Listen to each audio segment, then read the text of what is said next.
Hey guys, welcome back to our real love scenario. Listen, don't forget, we are looking for submissions. Submissions for the song. Yes, for our theme song. First, hold on. Let's just address this. Did you see the scenario I sent you where somebody sent in questions about being a property manager? Yes, I did. Shout out to you. I'm going to respond. That's the thing. I'm going to respond, just not here, because this is not for that, which I appreciate you. All asterisks. This is not a real love scenario. Yes. I'm going to contact you one way or the other. Right. Yes. I'm sorry if there's any unanswered messages in our DMs and you feel like you had to resort to that method. But, yeah, that was good. That was good. But yes, we're going to get to you. Promise. But that was very funny. So I'm going to get hey, hello, because I know y'all read these. I have a property management question. I have a real estate question. That was good. That was funny. But yes, come on, let's get it going. I want to hear some fun and cool theme songs because I feel like we need one. Yes, a little theme song to bring us in. As we bring in, this is still the new year. We're in 2023 now. Mm-hmm. For those new listeners who we seem to get, there was a nice message. I'm just going to read it. Oh, yes. You know I love those. That somebody wrote not too long ago. Let me see if I have it. Oh, man. Let me go to YouTube. That's where it's at. That's where it is. That's where it's at. We love reading your nice messages, no matter how you send them. But I know what Dre is getting around to is that we need those reviews, okay? We need you to write and tell everyone how much you love the podcast. Give us 5 stars on Apple. Write us a nice review, wherever you can leave one. We really appreciate the feedback, and it helps the success of the show. So make sure you're doing that, please. We're going to give you a good example of some kind words. Shout out to a co-host who knows how to stall. Yes, for sure. But that's a real message. Make sure you guys are writing the reviews. Did you listen to the last Don't Call Me White Girl episode? I did.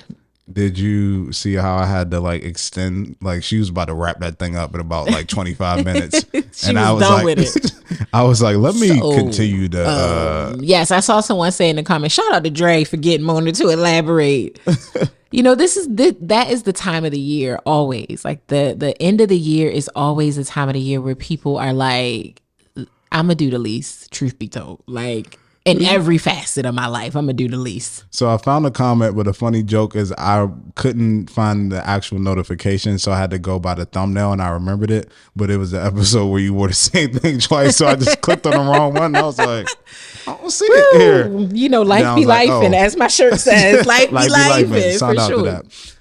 But somebody said, found this podcast a few weeks ago and have been scooping the gems since.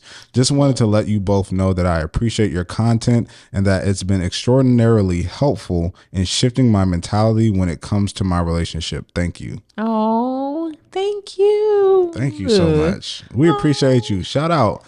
Kip Sandbox we love that. Thanks, Kip. Yeah, Sandbox. We appreciate that. Yes, keep you it coming. You're a real lover now. Welcome. Yes, you are here to stay. Everybody clap it up for. We locking in with you. That's what I'm saying. We locking in with you, friend. Welcome into the Real Lovers Tribe. Love that. So do what Kip did. Leave the comments. Leave the reviews. We need that. Yes. Thank you. We're almost at 200 on Apple, so run those up. Like I said, take your cousin's phone. Take your now 5-year-olds have phones and everything. People don't know. Yeah. Just do that on your 5-year-old. Just run it up on your little niece phone or something like that. Run it up. But let's get into our real life love scenario. Yes. So I saw this video a couple weeks ago. Where it's one of those street. I don't know what you call them, street correspondence, where you stop people and ask them questions. And I saw it on Spiritual Word. Yeah. And the guy said to the girl, a guy that makes a certain amount of money, or would you let him slide? Would you let him hit? And her response is oh no, I make too much money for that. And he says, well, how much money do you make? And she said, and if you're watching, I'm going to do it exactly how she did it. 30,000. And he said, how much? And she said, 30,000 a year. Okay. I said what I said. It was given very much because I ain't going for that with my 30,000 a year. And then they asked the guy, well, how much do you make? And I think he said like 10,000 a month, something like that. 14,000 a month. Okay. Yes. And she said, I'm not impressed. I'm not impressed. Like double down on it. And I just was like, oh man. Okay. And I just was curious, like your thoughts on that. I think it was just so, the dynamics, it was more the body language for me than what was really being said. There's a lot of things I think about that. Number one is that I realized this even when I went back to my school for like homecoming, and like my friend was, or not my friend, an old teammate. I ran to him and he was telling me how great he was doing and how well his brother's doing, and he's like, oh yeah, he's like, my brother's doing this, he banking, like he making like 35 an hour, and he like doing this and that, and I'm just like, 35 an hour, that's not, I don't know what I would do. I can't even cover it. Like if that was my full-time income, I couldn't even cover it. Like, you know, just this portion of what I got going on.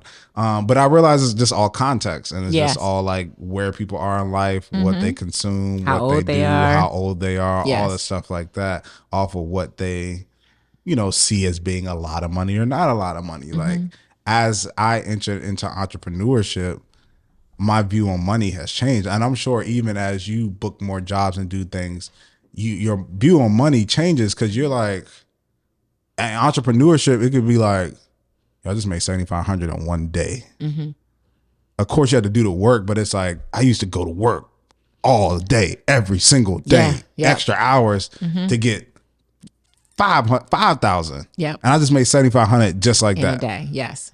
And then I made another 6,500 in a day. So it's like the way you view money changes, and what you feel like is a lot, you're just like, it's not a lot. Even some people, I don't even charge for stuff, because I'm like, getting $250 from you ain't getting me closer to what I ultimately like. I want this and that. Like taking $250 from you ain't doing nothing. To where $250 to somebody else is everything. It means a lot.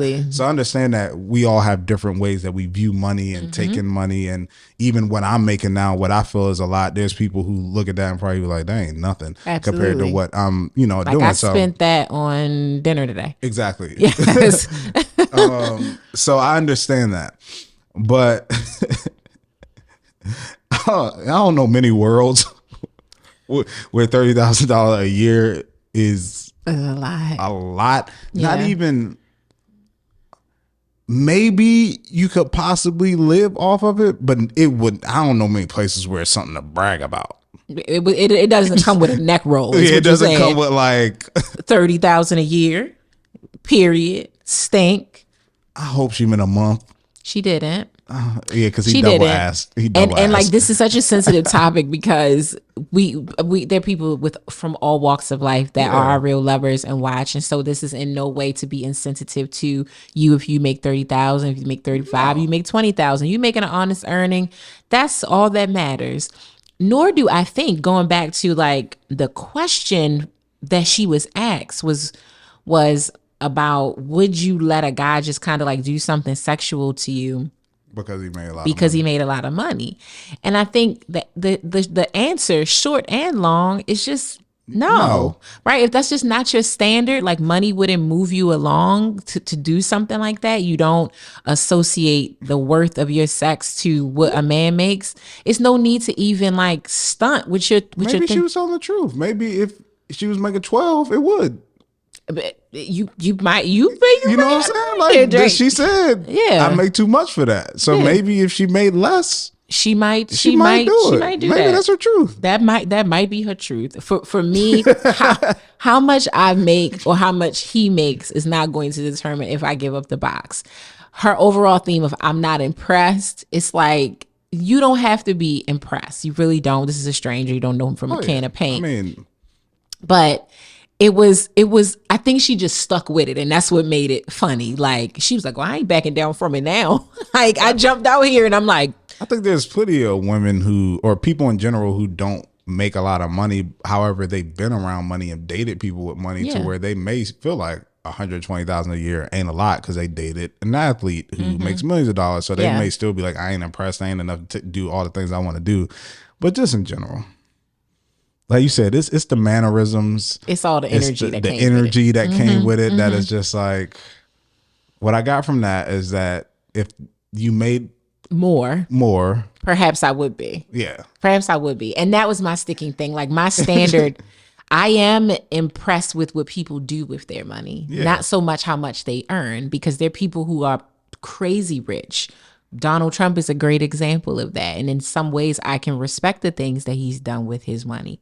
But in a lot of ways, I do not respect the things that he's done with his money. So him being a millionaire does not impress me. Where then you look at a Bill Gates, who's a billionaire, and what he's done with his money is highly impressive because of what he's created to make it, but also his philanthropic efforts. Philanthropy. So yeah, nothing about you just coming up and being like, I make 120, give me some. That's not going to move the needle for me either. So to her point, I'm not impressed. I'm impressed with how you treat me. And you could treat me really nicely with $1 million or 100,000. We all got our limits, okay? And I ain't going but so low. That's where Michelle Obama, when they go low, I'm definitely going high. Okay? We hit the floor, what they say. Yeah, I'm not hitting the floor with your income. Okay, you do have to have a certain amount of money to ride this ride. You do, but that's just for you to sustain. That's just the reality of building life together. Yeah.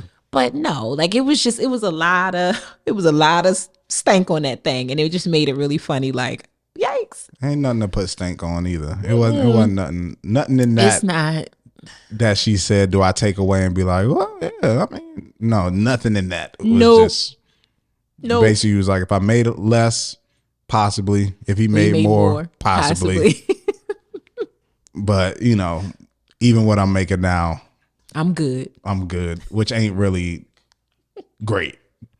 Well, I said, not talking to people who don't like, but I'm sure anybody who, I can't even imagine. I don't even know what that is monthly.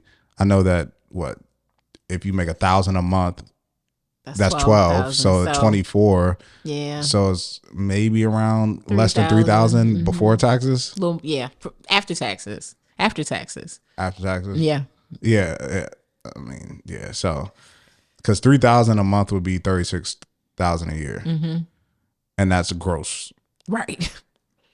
Yeah, so I mean, it's maybe there are places. If you're making 30,000 a year, I'm pretty sure you're aspiring to make more. Yes, that's not where you're like, oh, I'm good, I'm comfortable, I'm straight. Yeah, in 2022, I think any place, especially in this country, that would be hard. It's possible, definitely, but it would be hard, and you may be living in like a dynamic where you share spaces. That looked like it was like Miami or something, right? Yeah, I don't know where it was. It was definitely a city, but I don't know. I can't imagine any metropolitan area to where. Yeah, good God. That's it. But shout out to if that's what you earning and you making an honest living out of it.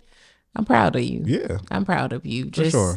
No judgment here. We're more talking about her. Yeah, we're really talking about her. Not the amount. It's more her energy behind it. But that was a pretty funny one. Very funny one. We ready to get into our real love scenario? Yes. Shout out to our real lovers out there and this real lover that just wrote in. This one is also lengthy, like our one from last week, but this person does not want to be anonymous. She says, hi, I'm Shan. My boyfriend and I have been together officially for 3 years this month. We were co-workers initially, and during that time, he had a baby, got married, separated from his wife, and very shortly after got divorced. This all happened within a time span of 3 years. We started hanging out during the separation just before the divorce. We had a couple of outings before we became intimate. Right after becoming intimate, I explained I didn't want anything serious, just wanted to be friends with benefits, and if it became too much, we'd let the other one know, and we agreed. So we did that for about 2 years before I felt like it wasn't enough anymore, even though we dated and spent a lot of time together. I then expressed it to him, telling him I wanted more, and he said the feeling was mutual, so we became official. Side note, I low-key felt like I applied pressure and he conceded to it and got into the relationship with me. I usually let the guy take the lead and be the determining factor of where the relationship goes because I just don't think women should be asking, what are we or can we be more? But I did it anyway. During our friends with benefits stage, I bought a home from my teenager and I. On the contrary, he and his ex-wife sold their marital home and moved back to their parents' home, and from their divorce, they got joint custody of their son. My home needed renovations and my boyfriend was there to help me with so much of it. Overall, we spend a lot of time together, but only when he's not with his kid. We vacation often, we vibe very well, we've never had any arguments, only very mild misunderstandings, which we recover from quickly. He's met most of my family and friends. I've introduced him to my kid. They even have their own bond. However, he has never introduced me to his son. But even with that, I buy his child birthday and Christmas gifts and give them to my boyfriend to give to him. I'm sure he just thinks they're from his dad. Because I've never met his son, we spend most of our time together at my home. Occasionally, I'll stop by his mom's just to see him for a couple of minutes while his child is there because I need to see him every day. Since we've been official, I've invited him to live with me at my house, but he says it's not big enough. He says he wants to buy his own property. I've even offered to convert my den into a bedroom for his kid, but he said no. At this time, he's in the process of purchasing the home he lives in from his mom, and I've offered to help him vamp up the place. So when his kid is asleep, he allows me to do walkthroughs with him on the floor plans, budgets, and samples, and I even offered to pay for some of the renovations as a gift for him purchasing the house. In the 3 years we've been official, I've never met any of his people, mom, siblings, friends, no one. I've addressed this with him over and over, again, how weird it is and how I feel away about it. So this past month, it was his birthday. He had a dinner with his friends and he invited me, and they were all warm and welcoming and claimed they've heard so much about me and they've been begging to meet me. That was promising, but I still feel away. Here's my problem. I don't think I'm getting enough out of this relationship. I'm in my mid-30s. I don't want my time to be wasted. I love him. He loves me. He shows up for me more than anyone I've ever been with. He wines and dines me. I get flued out, and I know he isn't cheating. I haven't ever directly said to him that this isn't enough. I've beaten around the bush and I've asked how long we're going to do this. And he says he is comfortable with how things are right now and that things will get better once he buys the house. We talked about marriage. I've expressed that if this isn't ending in it, he needs to let me know. And he says it will because he wants to remarry in the future. He says we will live together, but I'm really losing patience. That is a lot. Yes, it is. Thank you, Shan, for writing in. Thank you for writing in. Okay, where should we start?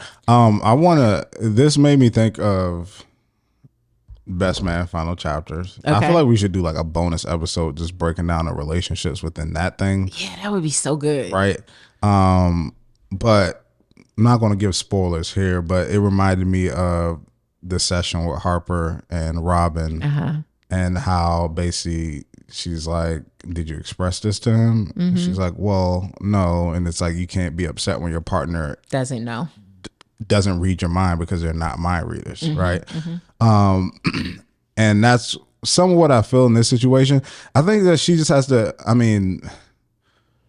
I can see both sides of this. Yes, me too. I can see both sides of this. On the one hand, it's like he hit a crash course in relationship. He experienced like all phases of it in a very short amount of time. Yeah. And to think that did not affect him in the way he views things and the way that he enters into things now, that's just not realistic. Especially, I've met people who've been married before and then they go to remarry, but then their partner is their first time. For them, the kind of thrill of it, the excitement of it, it just kind of wore off after the first one. They see it's not as magical as it. Because they didn't have a magical experience. Because they didn't have a magical experience. Yes. So it's like, and then especially if they did the big wedding and did all, they're like, man, we pay so much money and still paying it all. Still paying it. And it's all this stuff there where it's just like, if I feel like I feel with somebody first, I don't, I may want to remarry, but I'm taking my time and, I don't need a big wedding, but I've even heard people say I'm doing this for her because, it's her first time or him.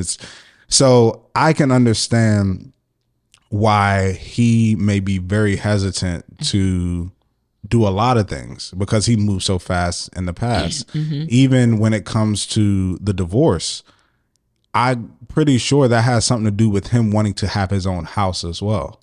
Because he just got divorced. So I'm sure that figuring out assets and properties and all that was part of the process for him to like figure out. And he's like, never again am I going to do that. I'm going to always have my spot because maybe he had to give up the house or had to leave the house because it didn't work out. Like there's so many different things just that he had to endure in those 3 years, which I'm sure weren't easy, highs and lows that probably affect how he's operating with you now. And especially when you speak so highly of him, you say you don't feel like he's cheating, he's there for you, get food out, you have great dates, you have great time together. It's like, obviously there's something within his experiences that is making him move slowly or tread lightly or not be super excited to jump into a marriage like right now, even though you feel like you're ready for that.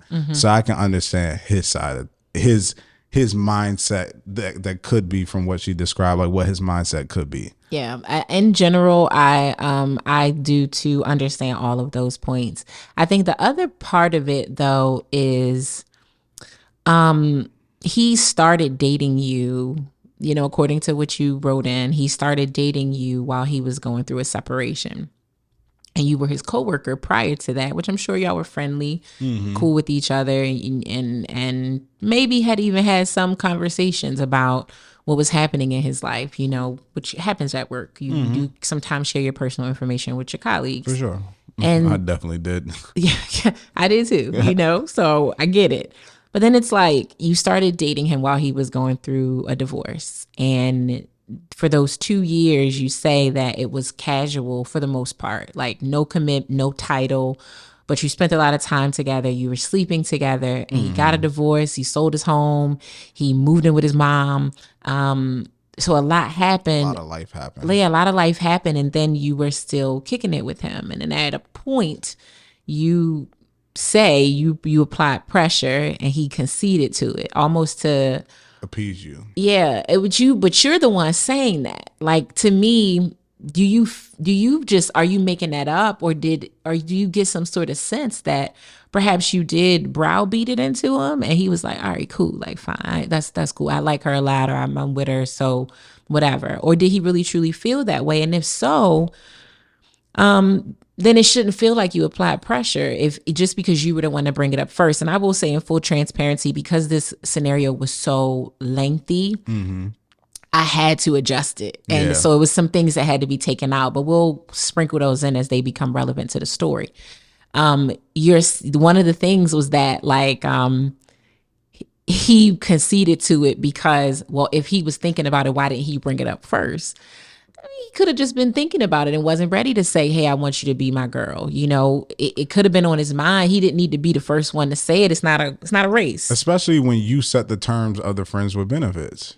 You were the one to establish that it was casual. Cool out. Yes. Like, so if you want to change, you would be the one to suggest it. Yes. So I think that's an interesting point. But then I think the other part that is potentially having him slow down or not move into this has less to do with what happened in his seemingly very short marriage. Because if you're telling me when you met him, he was engaged, he was not married yet, he got married and they had a baby and then filed for separation all within 3 years.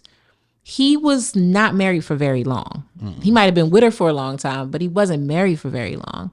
So I think what happened in his marriage could be traumatic.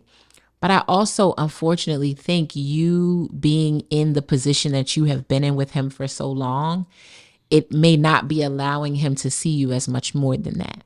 And he enjoys you, obviously. You all date, you vacation, you say he shows up for you, he spends the nights with you, he has a relationship with your kid.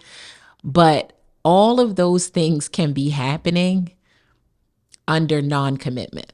All of those things can happen if you allow it to. Very true. Without a commitment. And it goes back to the conversation around standards and what you really find to be important and not letting it go past that. Like, this is 5 years. We can wash the first 2 because y'all were in this friends with benefits, but we can't because it mattered. That time mattered. That's a part of it also, because it's been 5 years. Well, it's really been 3, but that's still a long time. You all have now been dealing with each other longer than he was even married. And yet he's not wanting to move it into any form of true commitment. The things he's doing with you, again, sleeping with you, dating you, spending the night with you, interacting with your child. Unfortunately, there are some people who will do all of those things and still not see you as their future. For sure. That's very true. The things that people do are all of those things plus more. All the things that he's refusing to do. I mean, really think about it, Dre. If you were in a financial situation where you had to move back home to your mom's house and you felt emotionally good to be dating, somebody else. And she buys a house and y'all been dating for years and you feel like this is going to be my wife. It's just a matter of time. I just need to get my footing back from my divorce. But she has this home that you helped finance some of the renovations for. You've helped physically do some of the renovations and you spend a great amount of time there. And she said, babe, live here. We've been together for 2 years. Like, live here. Would you really say, nah, I'd rather live with my mama? No. Now, this may not be your permanent home. This may not be your marital home with this person. But you mean to tell me you really wouldn't go live there? Yeah, I mean, me personally, that's one thing. But also, like I said, I do think that whole situation going through a divorce, him having to move back with, I'm sure something in him is like, I would do this. I would have did this differently the second time around. Yeah. And I think that he saw how fast you could be in something and it seemed to be great. And you think this is ultimately what you want, to how it could fall back down. So I think that him, which I'm sure he probably stays there and spends the night there. Yes. And spends time there. Yes. But as far as like moving in there, it seems like he wants to get his own place. And it seems like that's like a check mark that he wants in this situation in order to move forward. And I do think that probably stems from the past situation. Yeah. So me would be different, but I can see how there could be something in there that would make him be like, I want to have these things in order just in case. Like the last situation made me move into my mom's house because I didn't have the stuff in order. Yeah, I think if this was a fresh situation, like she had only been kicking it with him for, if she wrote this in after a year of dating him while he was getting separated, I think I would totally understand that. I think maybe even 2 years in. But it's now been 5 altogether, 2 of which you were not necessarily divorced, 3 of which you are divorced. Like you are no longer with this person. And every layer of you are my future, you keep at bay. You will not meet my child. Although I've met yours and I have a relationship with yours. I haven't just met your child. I have a relationship with your child. But you can't meet mine. You can only come to my house when my kid is asleep. You cannot meet my mother. After 3 years, 2.5, call it, you're just meeting my friends. There's too many themes here of, I don't want to all the way commit to you. I don't. Like, I'm cool with where we are. Even him saying, I'm really comfortable with how things are. After investing 3 years or kind of 5-ish, yes, he could be traumatically healing from what happened in his divorce and being really cautious to not fall into that again. But I think that I think that's a part of it. I think that's part of it. Of him not repeating the same things he has repeated. Also, another part of it is, like we always talk about, setting the environment. It's like, yo, we've been casual for 2 years. That's a long time. I was getting everything I wanted. I got to access you when I wanted. You got to access me when you wanted. But then we had no accountability or responsibility to each other. We could do our own thing. Yeah. Like, I was enjoying that, and that was cool. We enjoy each other, and now you're asking me to switch up. 2 years is a long time, like, to have that type of relationship established. Yeah. So it's like, for him, I think what also factors into that is that 2 years that has happened.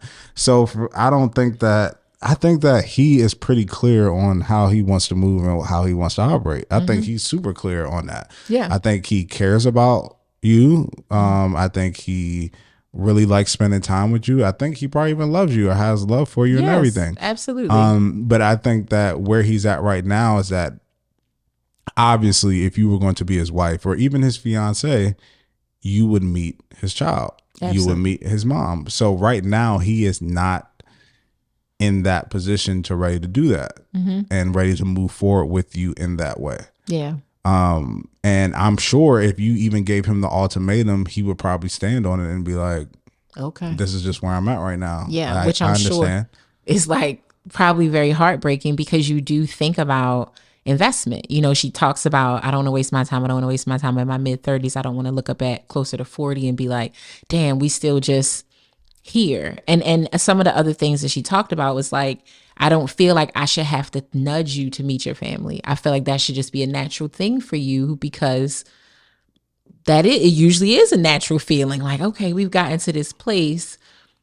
I want this person to meet my certain family members because it will be important for them to have met you and experienced you so that I can determine if I can really move into the next step. Like that is a benchmark when I am, me personally, when I am dating. I can only get but so far in a serious relationship with a guy before he meets my mother. It's not going to be too soon, but it's also not going to be too late, because if that relationship dynamic isn't as whatever I want it to be, if my mom is picking up on something, or he's very weird around my mother, or he's not very respectful around my mother, that could have an impact on if we even continue. If I had a child, that would be even more pressing, because if I see a future with you, 9 times out of 10, you will be the other parent. You'll be a part of the parenting group for this kid.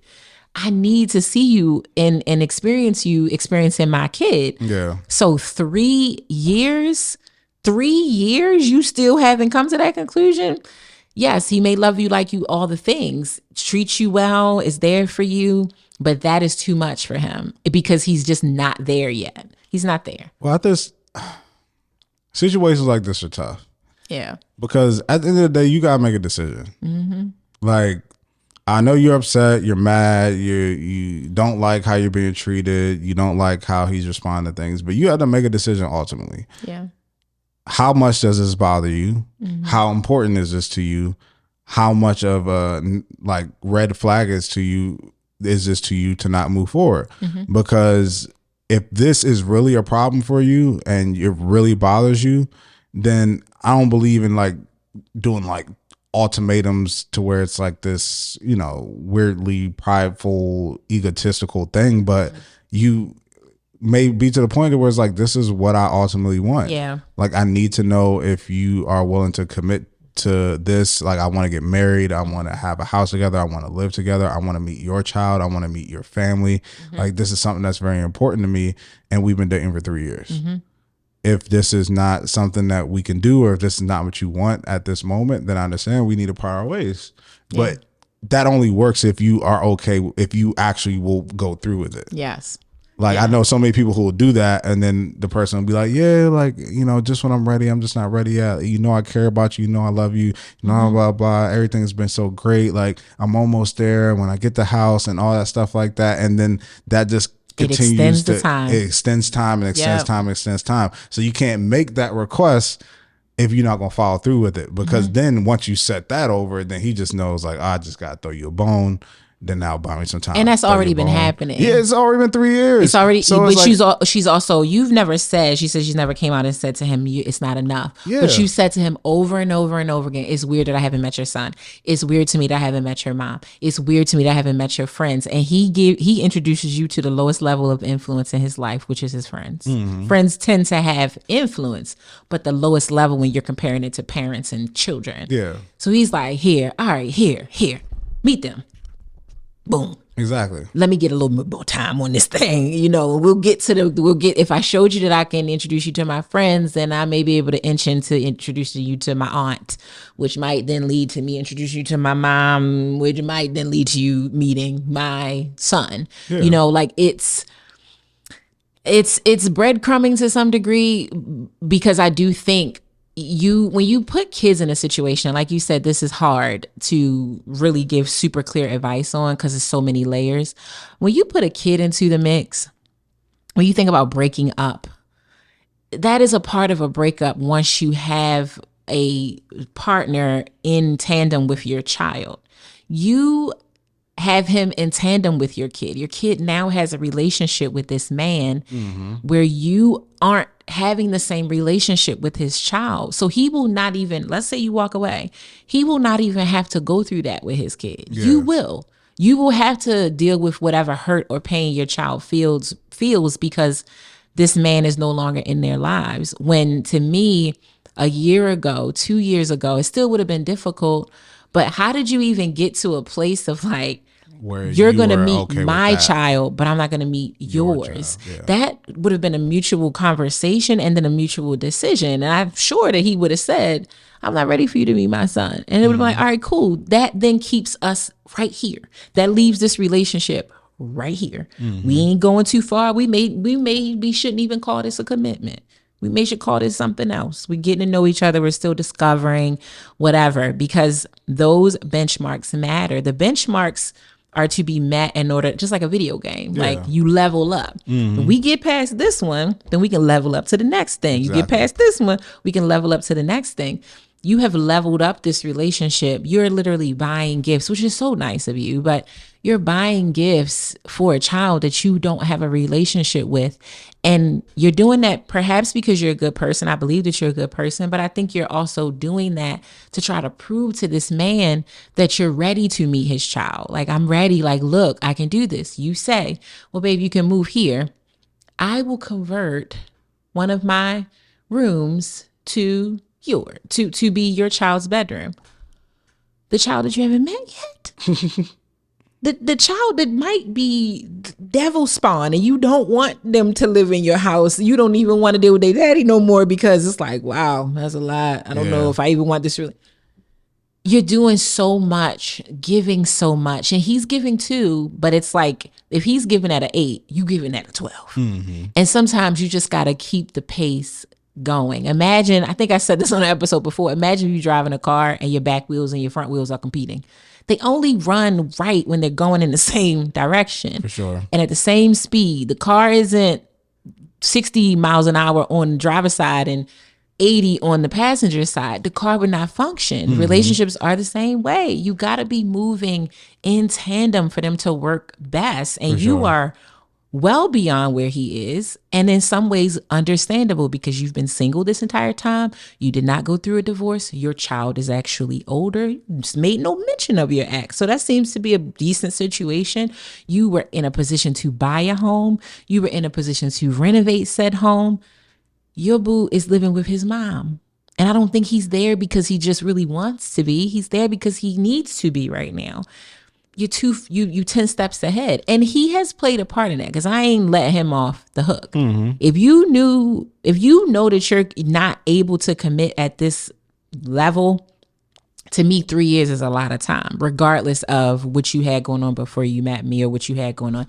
3 years is a long time to be just still kicking it with somebody. Well, in your 30s. Yeah. That's a long time. I mean, okay. Okay. That's why I said I knew it had an hour and 30 minutes. Oh, should a lot of been kicking it with Yes, I agree. I agree with you. Yeah, like you. But my thing is, she said that she never communicated to him. So in his head, he may have not have felt that there was really anything wrong. So although she may feel like, oh, this is the natural thing that you should do in this situation. It's been 3 years and this and that. If he doesn't get any indication or any signal that she's unhappy with how things are at this moment or in the relationship, then how would he know that there is even an issue? It sounds like she admitted that she didn't communicate that it wasn't enough. That it wasn't enough. Yeah. And especially because what they had been doing already for 2 years was just chilling, casual, not doing a lot. And who knows, like, that's the thing about when it comes to these different scenarios, and even in relationships, even when you see things on social media and like one side of things, like, you don't know the conversations. Like, you could say things like, yeah, like, I feel like marriage isn't that, important, that having a kid together is more of a commitment. Or you could have said different things that would even give him an indication that you don't even see it as that big of a deal, or you may not care as much. And that could have his mindset in that space as well, or thinking that it doesn't bother you that much because you were the one who established a casual thing. You were the one who said you didn't want nothing serious. And then when you told me you wanted something serious, I said, okay. And I did it. And it's like, and then you didn't make me aware of that was no longer enough for you. Like, I'm doing everything you asked me to do. I'm committing to you. You say you have a great time with me. You don't think I'm cheating on you. You don't think, like, we're in a great relationship. Like, what more do you want from me? Like, I don't get it. Like, what does somebody may be, I mean, he may feel like, what does meeting my mom have to do with our relationship? Like you feel like it's great. I take care of you. I help you. I'm just not at that point yet, but nothing's really wrong with us. Yeah. Are you scared that I have a second family? Are you like what is it? I mean, I don't get it. So, okay, whatever. You can meet my friends. Like we'll have dinner, just show you I'm not hiding anything, or it's not this thing to where it's like, oh, I got this other person that I'm dating. That's not the case. I have my birthday dinner here, hang out with all my friends and stuff like that. Like, let's do that. I do think it's kind of odd that I don't know when the Friends thing happened, if that was in year 3.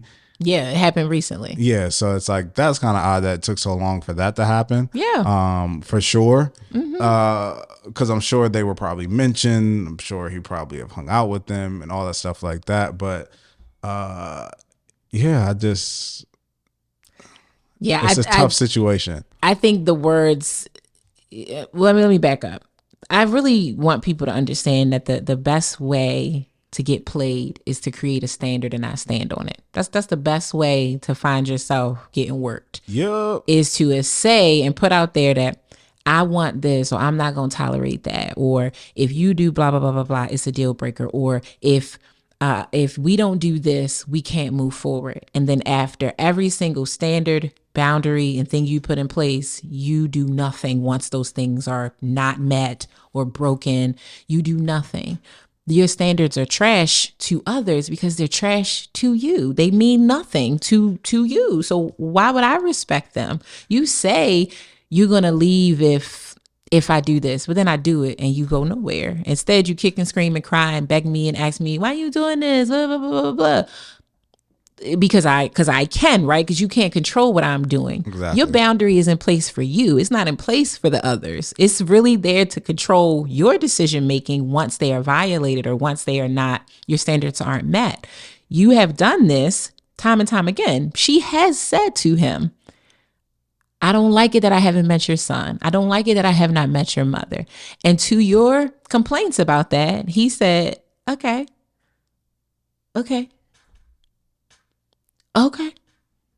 That's it. He didn't say, okay, babe, I understand. I understand where you're coming from. Here is why I haven't done that. Or I understand where you're coming from. I will make it a priority that you meet my family. You complained and he met it with an acknowledgement that he heard you say it. What you haven't said is the repercussion of said standard. You haven't said, this is so important to me, and that if it doesn't happen, I'm going to have to end the relationship. And like you said earlier, that's a very tricky thing to do, because then a person could just meet the standard to shut you up. They may, in fact, still not see that it was valuable or that it was something that they really wanted to do. They might just feel like, I did it to appease you. And you don't want anybody doing things that significant. Yes. And you don't want anybody doing anything that significant to appease you, because those things don't necessarily matter anymore. Like, I hate to say it, but some of those standards around meeting family members and children and stuff, it is unfortunate to say that there are men and women who will take you around their family members and still not want to be serious with Very you. true. They will let you play with their kids. They will let you play with their parents, do all the things, and be like, the parents sometimes are in on it. I have said on this very podcast that many of the years in my childhood when I was spending time with my father, he took me around women that he was dating. There would be times where in one day we would have seen 3 women, and they all thought that they were so special because he brought his daughter with him. Oh my God, my dad was working these people. You know what I mean? Like, he wasn't taking you serious. Yeah. He just wasn't. So to your point, some of this may not actually matter at all. Like, how much does it matter? But if you have already communicated that it is important to you, and his response to that was, but it's not to me, or I'm not going to do it, regardless of how important it is to you, then the writing is on the wall. If it's your standard, then stand on it. Yeah. Make a move. You don't need to say, okay, I'm going to give you 6 more months or 60 more days and I need to meet your parents. You simply say, hey, I may not have expressed to you that this was a deal breaker before, but I've communicated it so many times and I'm uncomfortable at this point. So I'm going to have to walk away. I really am. Like, it's worth it to me that I don't want to move forward in this with you any further without knowing these important people in your life, because I want a man who I can see what his relationship is like with his mother. I want a man where I can see what his relationship is like with his kid. It is not so much about me meeting them. It is about me getting to experience you with them. That's what I want to see. I want to meet your child, but I actually want to see how you father this child. I want to meet your mom, but I want to see the type of son you are to her and what type of mother she is to you. I want to have the ability to ask her things about how you were as a boy, or get into her mind around, like, what is he really like? I'm sure Bree has gleaned a lot from your mother about you that you couldn't have shared with her because your mom experienced you in a different way. What a loss that would have been if she didn't get to do that before she married you or before she spent years and years with you. That would be such a loss. So I understand her, but I also know for a fact that she did herself a disservice by letting it go on for so long. And now you're at a really tough breaking point with him. A person who has been there for you in ways that you love, who loves on you, loves on your kid, shows up for you. You never really made it a deal breaker. And now you're resenting him for not knowing that it's a deal breaker, not just an issue, because I've talked about my ex leaving cabinet doors open. Yeah. I hated it. It got on my nerves. It wasn't a deal breaker. He could have did it for 25 years. I would have never left him. But imagine the day that I woke up and I was like, that's it. We done. I can't do this. He like, damn, well, if maybe I knew that it was that serious to you, perhaps I would have put more energy into it. Or would have told you, like, this is just how I do things. This is what it is. So if you want to go now, I mean, you can, because I'm not going to be able to change that. Exactly. I'm not going to be able to change that. So you communicated, but just not enough. You did not take the conversation far enough. Yeah, it's I just keep asking myself, like, where's the line? Like, you have to determine where that line is. And like, you got to draw it and stick to it. And you got to, like you said, draw it and stick to it. It kind of, I don't know, when you're talking, it reminded me of like a seed. Like, sometimes when people are in relationships, they identify properly what that thing is. But currently, it's still small. It's currently still not that big of a deal. It's still small. It's still, like, you may see and be like, that's, like, you see the seed and you say, that's an oak tree. Still small. You see that's an oak tree, but it's like, it's an oak tree seed. Like, I know ultimately what that turns into. Like, I know what it could turn into. Oak trees are like 50 to 70 feet high, like huge, humongous trees. But it's like, because you just see the seed, even though you know what the end outcome could be, you see the seed and you're like, it's not that big of a deal. It's small. We'll figure it out. And something like that. Even though you identified it correctly and you know what it could become. But you just brush it off because it's so small. And then you're surprised now. When it's 70 feet tall. When it's 70 feet tall and it's disrupting everything in the space of which you're in.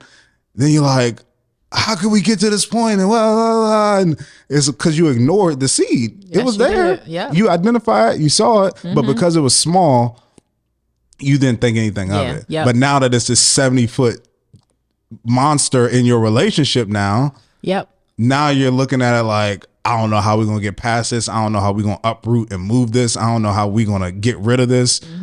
Well, you had the opportunity to nip it in the bud as a seed. And it sucks sometimes because you think like, dang, this relationship was great, but I let it go for something so small. Right. And it's like, it wasn't something small. It was not. It was not. You got to think about what that then can become if you let that fester and root and continue to grow without being addressed. It grows into that 70-foot monster into your relationship. So you can't dismiss things that you see as small just because they're small in that moment. Because of what they can grow into, because you're going to be pissed if you're 38 and you still haven't met his mom and you still haven't met his son. Who might be a grown man at this point. For sure. Like, definitely in high school. Like you're going to be pissed off, and it's going to cause Tell me how great the relationship, the wine and dining, the vacations, and The all that food stuff out is. The food out and stuff is not even gonna matter at that point. Tell me how great that is at that point. Yeah. It ain't gonna be great because you're gonna be wreaking havoc off of the resentment of not being able to do that. Yeah. And he might. Crazy situation is that sometimes in these situations, I don't know if he's this type of dude. He seems to like you, but he can go on at 38. When you 38, you do all that. He realized you doing too much. Go and meet somebody else and marry them in a year. And I knock this microphone off this table because that happens. It happens. That's what my initial point was. And again, no slight to her because she sounds like an amazing woman and he sounds like a great guy. But sometimes how you get into a situation with a person, not for anything that you're doing, they typecast you into that space. They lock you in there. You have been supportive to him. You have been so understanding while he went through a divorce. Your understanding of the fact that you bought a house, but he living with his mom. You understanding of the fact that you haven't met his friends. You given so much. And he could really just see you as a crutch. Let me tell you something. A crutch he really likes, but a crutch nonetheless. Let me tell you something. There are women, I could tell you this to us, women who I would, not currently, but when I was in the realm of dating and stuff like that, women who I could have sex with frequently, same girl, have sex with frequently, go out with her, go on vacations with her, meet her family, hang out with them, have fun, see them every day, spend time with them. She cooks for me, watch my dog, like do all these different things. I would trust her with my social security number. I would trust her with my bank account. I would trust her with anything because I know she'll hold me down no matter what. I love that girl. I care about her, but would still not marry her. Yep. Yes. Because I don't see her as somebody I would spend the rest of my life with or being my wife or somebody that I would want to marry. And for whatever those reasons are, it is what it is. It is the truth of the matter. I'm not ready. I had this vision in my head on what it would be like and the wife that I want to have and all. You're not it. But all this other stuff is cool. I enjoy being around you. It's fun. It's cool. We have a great time. Like you're awesome. I'm awesome. We got great chemistry. Like still not married. And in no way am I saying that is right or wrong. And I do think it is to some degree wrong to keep up and go deeper and deeper into interactions with a person and not realize that like they gonna fall in love. They're gonna want more. You do have some responsibility to understanding how you are playing a part in making this more special and making this more significant. Even if your mouth is not saying it, your behaviors are saying this is significant. Because if any man is spending that much time with me, hanging out with my kid, coming over and I'm cooking for him, shaking me on vacations, I'm getting all the signs that you really, really like me. You really, really like me.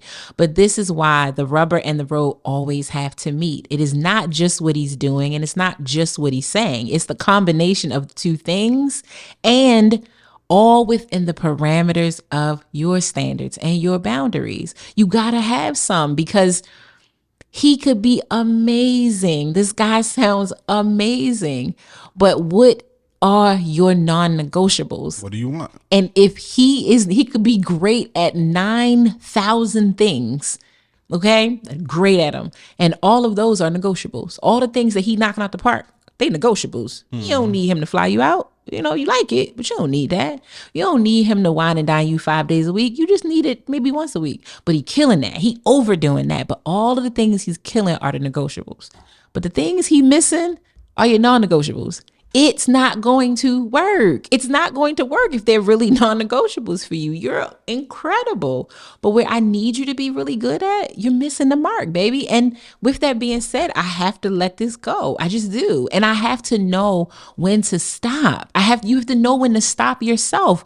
And also, one other thing that I've had to learn myself, that just because you're having a great experience with this person, we got to really stop telling ourselves that we can't have it with somebody else that actually will meet the non-negotiables too. This experience of love and happiness and joy is not always unique to this person. You can have that life with somebody else. I promise you. Because if you coming in with what you coming in with, and they're coming in with what they're coming in with, and it's great and it's good and it's your non-negotiables, not only are you going to have what you had and you loved over there, you're going to have even more than that.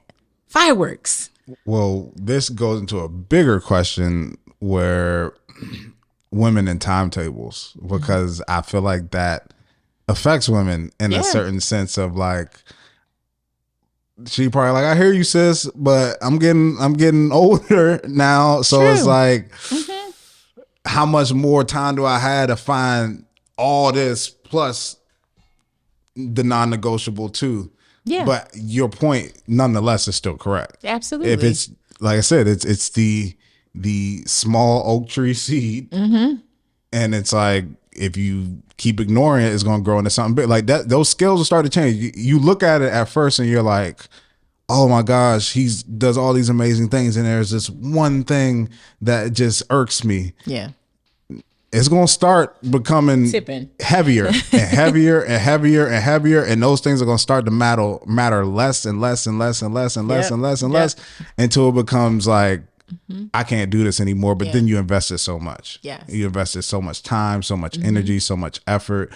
And either one or two things, either you're just going to be okay with it and just be like, well, this is just what it is. That's where I was about to go. If the timetable is haunting you so badly, if the timetable starts to actually become the real non-negotiable of the situation, then you acquiesce to what you're in. You accept it. You become okay with, I don't need to meet his mom. Like, it's enough. This is more than enough. I'm getting really what I need. I can shed that as a standard and still move into this, because it's more important for me to stay in with the quote unquote devil that I know than going out here and not knowing, dealing with the devil that I don't know. And then honestly, not advising you to do that, but it's an option. I'm not advising you to do this either, but honestly, it seemed like even if y'all went back to the first 2 years and you was like, I like what we're doing, but it seemed like you're not ready right now, so I just want to be able to be open to date other people or explore. It seemed like he might just be like, oh well. Like, no shade. like no shade. I get it. He might be like, I get it. It makes sense. Do what you like. Like, I just feel so bad because I know I can picture somebody in my head, like two people who I could imagine this being a thing with them, like being a thing where it's like, boom, especially she had her own crib and everything, like, but it's like, no, you are not meeting, like, there's people I met from day one who I love being around, spend a lot of time with, and I was like, they're not meeting my family. Like, because I don't want to, like, no, it's not the person that I'm bringing home. Yeah. And it could be a long time that we do this or do that or whatever, but it's just like, no. I have never, she said in her rant, which I didn't read, but also, sorry, one thing. It's okay. Is that we are in the time of a pandemic as well, so we need to shave off some years too. I forgot about that. This ain't a regular situation when it comes to meeting people. You know what I'm saying? Shave off some years. We gotta shave off at least a year, okay, to a year and a half to meet somebody's people. Even though virtually could have happened, but it's a lot easier to avoid that conversation and having to do that because of the pandemic that we were in. So I think that that's a factor into the situation that I ain't buying it, y'all. I ain't buying it. Dre throw him the bone all you want.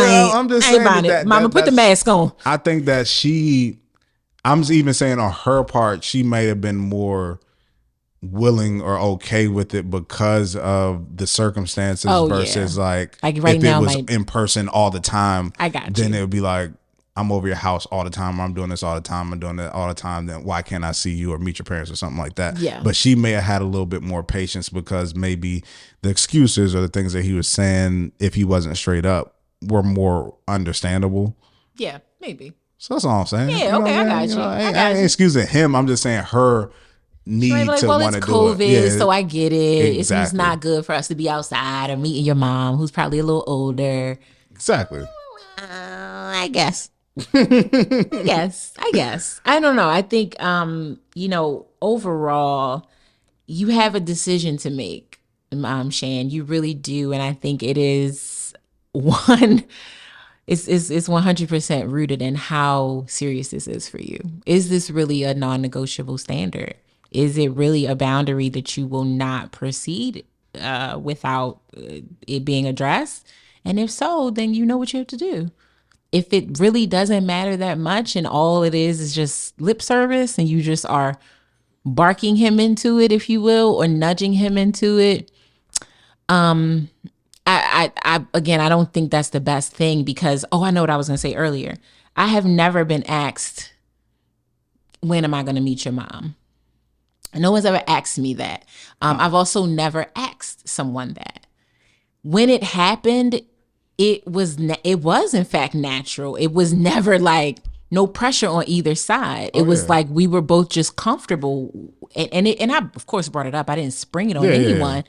But I arrived to that feeling naturally. Yeah. Like, okay, I feel so good about him. Like, it's time.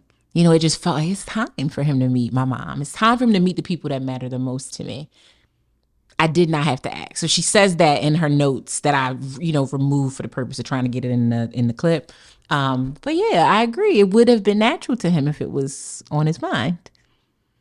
I don't think you would have had to push on that type of thing. I don't. No, like you said, you just had to make up your mind. Yeah. You got to figure out what you want. That's it. It's up to you. It's just determining what you actually want. Yeah. How much does it matter to you? Yeah. And once you come to that conclusion, then you can, because that's the thing. It's like, I hate the fake madness that people have. They fake mad. Mm-hmm. Like, you mad, but you ain't going to take no action. Right. I can't stand that. It's like, if you're going, like I said, I'm an athlete. If you hurt, don't play. Sit down, be on the sideline.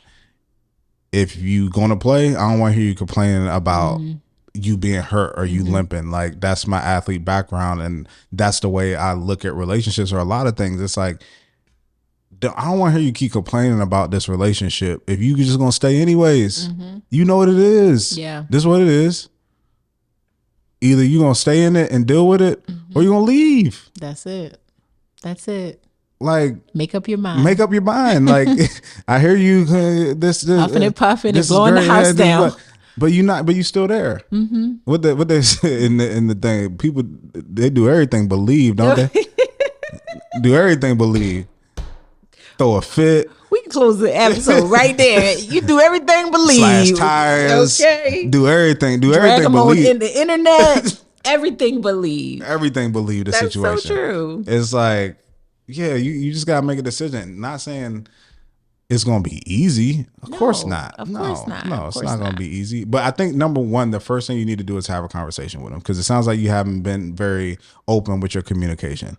I think you need to state what exactly you want, and what you expect and what you desire, and don't take I don't know for an answer. Like, that's not. There's certain things where Bree, it's like I talk to her, I give her time, stuff like that. But there's certain things where I'm like, I don't know is not. This is something we need to get to the bottom of and figure it out. I don't know is not.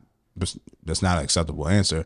Do you need time? I'll give you some time. I come back, but we can't leave it at I don't know. It's open. We need to close this because it's something that we need to move forward. So you can't.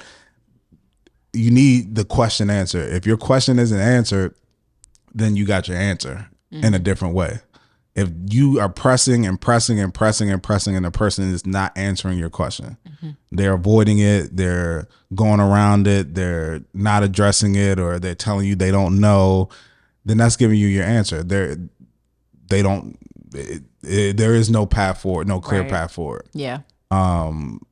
So yeah, communicate first. Talk to him, tell him what you want, tell him what you desire. And how he responds, accept that. Don't try to think you can change a man's mind. You can't. Women been trying since the beginning of time. It don't work. It doesn't. It don't work. In general, it does not work. No. More often than not, it does not work. Right. You ain't gonna love him into it. You ain't gonna gift him into it. You're not. Yeah, and it seems like he's getting everything you had to offer at this point. So unless you pulling some hidden, I don't know, hypnosis or something out of your back pocket or something, it don't seem like there's even much more you could do to convince him.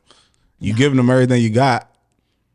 So at this point, it's he's seen that's a good point. He's seen everything you have to offer. He's gotten everything that you have to offer. If he's still at the point to where he doesn't want to take that next step with you, you need to take that is another sign of commitment. Yes. Like, don't even, that's the thing you need to see. That's what I said, the little oak tree seed is, it's not even that you're tripping. He sees it as another sign of commitment or next level of commitment. That's correct. That's what you have to understand. He knows that is what that is. Exactly. He understands that's what it is. Yes. And he's purposely not taking that step. He knows that. Yes. There's a reason why. But again, like we had talked about before, the reason why don't really matter if you want something and that person isn't willing to give it to you. No matter why they can't. If you need this, if this is non-negotiable for you and they can't do it, then that may not be the person for you. That's why my advice does not include any further communication beyond I have shared with you that this is important to me, and I need to move away from it or reduce the capacity of this relationship because I've already expressed that. Yep.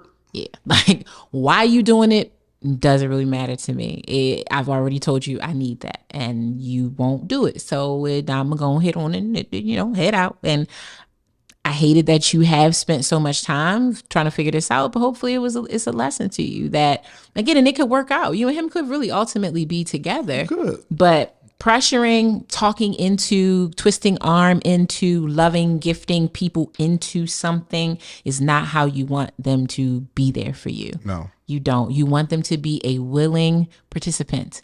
A participant that is happy to give these things, not even just because you asked them, but because they know that these things are important. Like you said, he knows that this is a sign of commitment. Mm-hmm. He's giving you everything but these things. Come on now.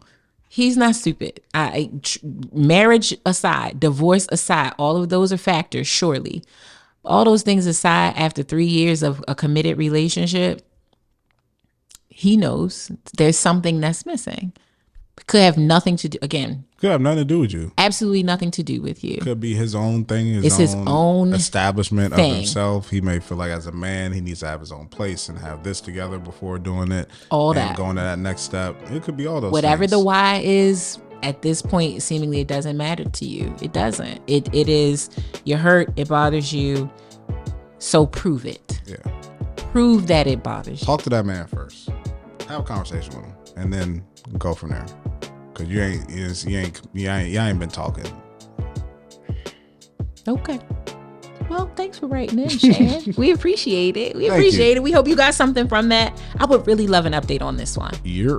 Real bad. So slide back in and let us know how this went. And if you want to write in about your real love scenario, yes, you can hit us up at relationshiprestore.com. Click the contact button, and you can also follow us on social. I'm at Ronnie Cakes. That is Dre Smith. And at Relationship Restore. We'll see you next time. Shout out to our real lovers. Peace.